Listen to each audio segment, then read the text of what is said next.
আজকের ভিডিও 2025-এ যারা ICSE board দিচ্ছ, দেখো আজকে চাঁদের পাহাড়ের 4, 5, 6 থেকে নিয়ে এসেছি প্রশ্ন। এগুলো হচ্ছে সবই অতিরিক্ত প্রশ্ন উত্তর, অর্থাৎ চাঁদের পাহাড়ের 1 থেকে 14 পর্যন্ত প্রত্যেকটি পর্বের আলোচনা এবং প্রশ্ন উত্তর সবই তোমাদেরকে আমার দেওয়া রয়েছে। তাছাড়াও একটা লাইন তুলে কিন্তু অনেক রকম প্রশ্ন আসতে পারে বা একটা পর্ব থেকে অনেক রকম প্রশ্ন হতে পারে। সেই হিসেবেই আমি কিন্তু নতুন করে আবার 1, 2, 3 এই 3টে পর্ব থেকে আরও কিছু অতিরিক্ত প্রশ্ন আমি দিয়েছিলাম এবং আজকে কিন্তু 4, 5, 6 থেকে অতিরিক্ত প্রশ্ন উত্তর তোমাদেরকে দেব, যেগুলো আমি আগে দিইনি। সুতরাং এই পর্বে আমি যে 4, 5, 6-এর যে প্রশ্ন উত্তরের ভিডিও দিয়েছিলাম আলাদা আলাদা করে, প্রত্যেকটি ভিডিওর লিঙ্ক আমি এই পর্বে দিয়ে দেব। সুতরাং ভিডিওটি অবশ্যই প্রথম থেকে শেষ পর্যন্ত দেখবে। যারা এখনও পর্যন্ত সাবস্ক্রাইব করে উঠতে পারোনি তারা অবশ্যই চ্যানেলটিকে সাবস্ক্রাইব করে পাশে থাকবে এবং প্রয়োজনে লাইক, কমেন্ট এবং শেয়ার করতে ভুলবে না। তাহলে প্রশ্ন উত্তরে চলে আসি। দেখো প্রথম প্রশ্ন হচ্ছে 4 পর্ব থেকে। দেখো লেখা রয়েছে পর্ব 4 কি আছে, আমি আর কখনো রিখটার্সভেল্ড পর্বতের দিকে যেতে পারিনি।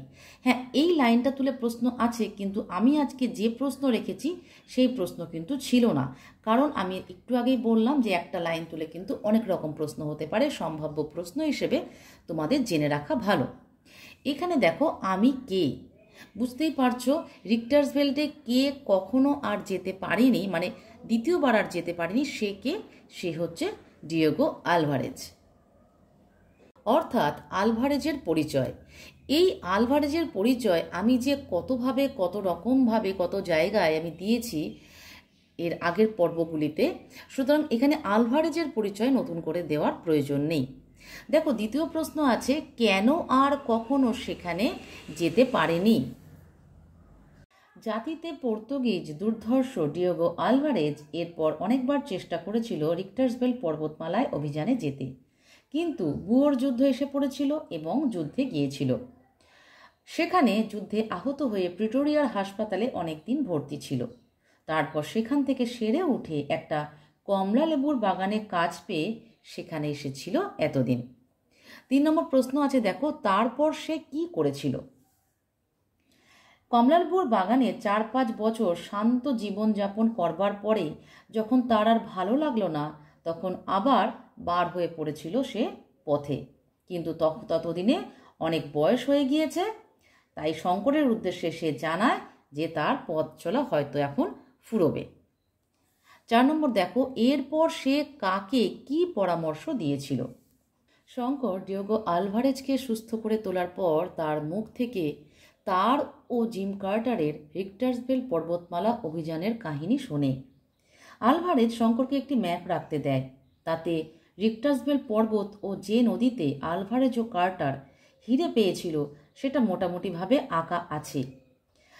শঙ্করকে আলভারেজ বলে যদি সাহস থাকে তো সেখানে যেতে, এবং তাহলে সে বড় মানুষ হতে পারবে, অর্থাৎ ধনী হতে পারবে। বুয়োর যুদ্ধের পর ওই অঞ্চলে ওয়াই নদীর ধারে 2-1টা ছোট বড় হীরের খনি পাওয়া গেছে, কিন্তু আলভারেজ ও কার্টার যেখানে হিরে পেয়েছিল তার সন্ধান কেউ জানে না।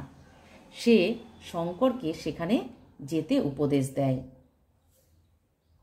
দেখো 2 নম্বর প্রশ্নটা হচ্ছে পর্ব 5 থেকে। শঙ্করের সেবা শুশ্রূষার গুণে ডিয়েগো আলভারেজ সে যাত্রায় সেরে উঠল। প্রথম প্রশ্নই আছে, শঙ্কর ও আলভারেজের পরিচয় দাও।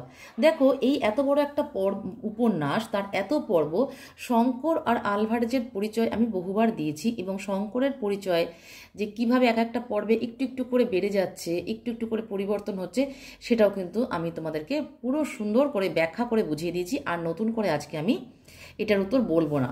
দ্বিতীয় প্রশ্নে চলে আসি, সে যাত্রা কথাটির অর্থ বুঝিয়ে দাও। সে যাত্রা অর্থাৎ সেবারের জন্য শঙ্করের সেবা পেয়ে ডিয়েগো আলভারেজ সেরে উঠেছিল। শঙ্কর তাকে নিজের কাছে দিন 15 রেখে তাকে সুস্থ করে তুলেছিল। এখানে সে কথাই বলা হয়েছে। আলভারেজ সুস্থ হলে তার কি পরিবর্তন এলো? অসুখের সময় ঘোরের মধ্যে আলভারেজ যেসব কথা শঙ্করকে বলেছিল, এখন সে সম্বন্ধে আর কোনো কথা বলে না। তার অভিযানের গল্প, হলদে হীরের খনি আবিষ্কার ইত্যাদি সম্পর্কে সে একেবারে চুপ করে থাকে। শঙ্কর সে সম্পর্কে তাকে কিছু জিজ্ঞাসা করলে সে শুধু বলে আলেয়ার পিছনে ছুটবার সাহস শঙ্করের আছে কিনা।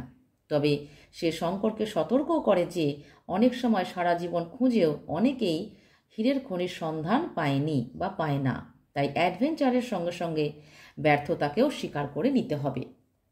4 নম্বর প্রশ্ন, এখানে শঙ্করের কোন চারিত্রিক বৈশিষ্ট্য প্রকাশ পেয়েছে? অর্থাৎ এই যে ডিয়েগো আলভারেজকে যে সেবা শুশ্রূষার যে গুণ শঙ্করের মধ্যে দেখা গেছে সে সম্পর্কে প্রশ্নটা করা হয়েছে।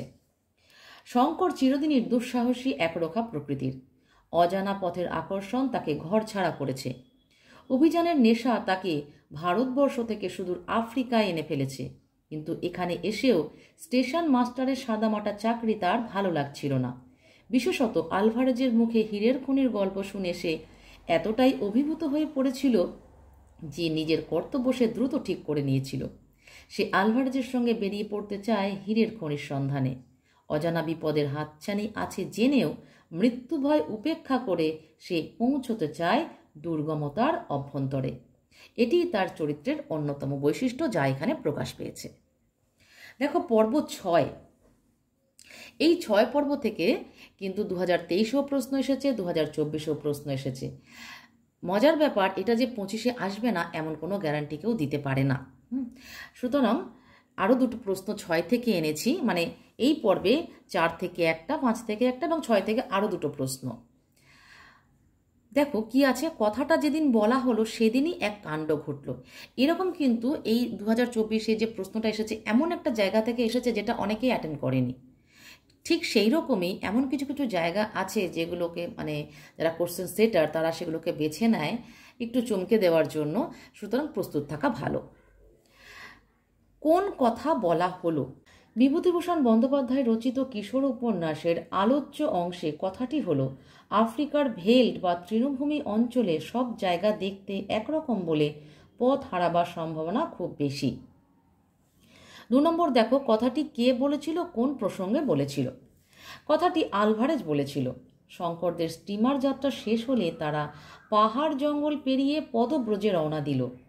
যে স্থান দিয়ে তারা চলতে শুরু করেছিল সেখানে জঙ্গল খুব ঘন নয়, কিন্তু দিগন্ত প্রসারী জনমানবহীন প্রান্তর ও অসংখ্য ছোট বড় পাহাড়, যার অধিকাংশই রুক্ষ ও বৃক্ষশূন্য, কোথাও পাহাড়ি গাছের ঝোপ ইতস্তত ছড়িয়ে আছে। আফ্রিকার এই বিস্তীর্ণ নির্জন পাহাড়ি ভূমি শঙ্করকে খুবই আকৃষ্ট করেছিল। এই সমস্ত অঞ্চলে একা একা ঘুরে বেরিয়ে তার প্রাণ হাঁপ ছেড়ে বাঁচত। একা একা বেরোনোয় বিপদ হতে পারে, এই প্রসঙ্গে কথাগুলি আলভারেজ শঙ্করকে বলেছিল। দেখো কাণ্ডটি নিজের ভাষায় লেখো, অর্থাৎ সেদিনই এক কাণ্ড ঘটল, এই কাণ্ডটা নিজের ভাষায় লিখতে হবে। জনহীন ভেল্ডে একটা পাহাড়ের আড়ালে ওরা তাঁবু ফেলল। শঙ্কর জল খুঁজতে গেল, কিন্তু মাত্র আধ ঘন্টা হেঁটেই শঙ্করের মনে হলো কি যেন একটা বিপদ আসন্ন। সে বেশ একটা অস্বস্তি বোধ করতে লাগলো। মনে করলো আর বেশি দূর না গিয়ে তাঁবুতে ফেরাই মঙ্গলজনক হবে, কিন্তু ফিরতে গিয়ে সে দেখলো চারপাশের দৃশ্য সব একই রকম, আলাদা করে চিনে নেওয়ার কোনো উপায়ই নেই। কিছুক্ষণ হাঁটার পরেই তার মনে হলো সে পথ হারিয়েছে। এরপর প্রায় ঘন্টা দুয়েক শঙ্কর বিভ্রান্তের মতো ওই পাহাড় জঙ্গলে ঘুরে বেরিয়েও সে তার গন্তব্যস্থল তাঁবুতে ফিরতে পারল না। শেষ পর্যন্ত আলভারেজ প্রায় 24 ঘন্টা পরে তৃষ্ণার্ত ক্ষুধার্ত মুমূর্ষু শঙ্করকে তাঁবু থেকে প্রায় 7 মাইল দূরে একটা ইউফোরবিয়া গাছের তলায় খুঁজে পেয়ে উদ্ধার করে তাঁবুতে ফিরিয়ে আনল।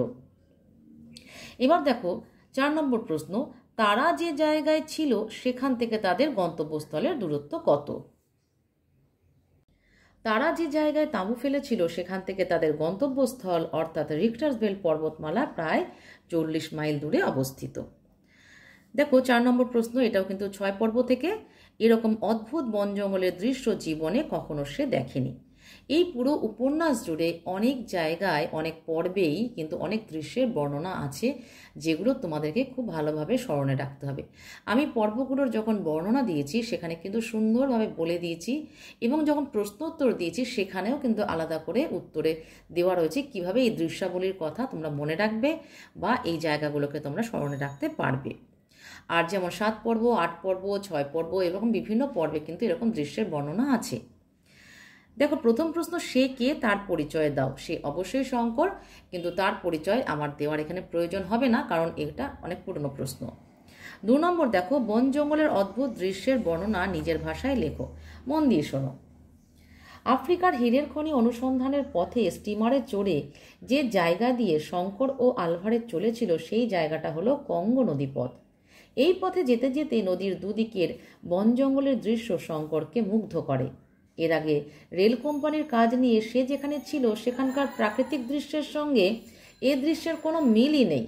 পূর্বের স্থানেও ছিল না কোনো নিবিড় বনভূমি। সেখানে শুধু বিস্তীর্ণ প্রান্তর, লম্বা লম্বা ঘাসের বন, মাঝে মাঝে বড় বড় ইউকা গাছ। কিন্তু কঙ্গো নদী বেয়ে স্টিমার যত অগ্রসর হয় দুধারে ছায়াঘন বনভূমি দেখা যায়।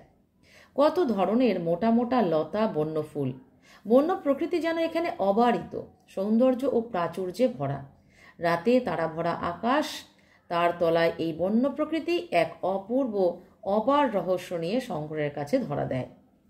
সঙ্গে মাঝে মাঝে বন্যজন্তুর গর্জন সেই নিস্তব্ধ নৈশ প্রকৃতির আদিম নৈশ শব্দকে খান খান করে তার মনে অভূতপূর্ব এক অনুভূতি জাগিয়ে তোলে। 3 নম্বর দেখো, এই অংশে বক্তার চরিত্রের কোন দিকটি ফুটে উঠেছে। একটু আগে কিন্তু আমি এক জায়গায় বলেছি যে এই যে পর্ব 5 থেকে একটা লাইন তুলে বলা হয়েছে যে তার কোন চারিত্রিক বৈশিষ্ট্য এইখানে প্রকাশ হয়েছে। এখানে দেখো আবার কি বলা হচ্ছে, এই অংশে বক্তার চরিত্রের কোন দিকটি ফুটে উঠেছে। এখানে একটা কথা বলে রাখি, তোমাদের আইসিএসসিতে কখনো ক্যারেক্টার স্কেচ বা চরিত্র চিত্রণ করতে দেওয়া হয় না, কিন্তু এরকম প্রশ্ন আসতেই পারে যে এখানে বক্তার কি চরিত্র, কি চারিত্রিক বৈশিষ্ট্য প্রকাশ হয়েছে বা চরিত্রের কোন দিকটি ফুটে উঠেছে। এই প্রশ্নগুলো কিন্তু আসতে পারে পার্টিকুলার ওই কোশ্চেনটার জন্য।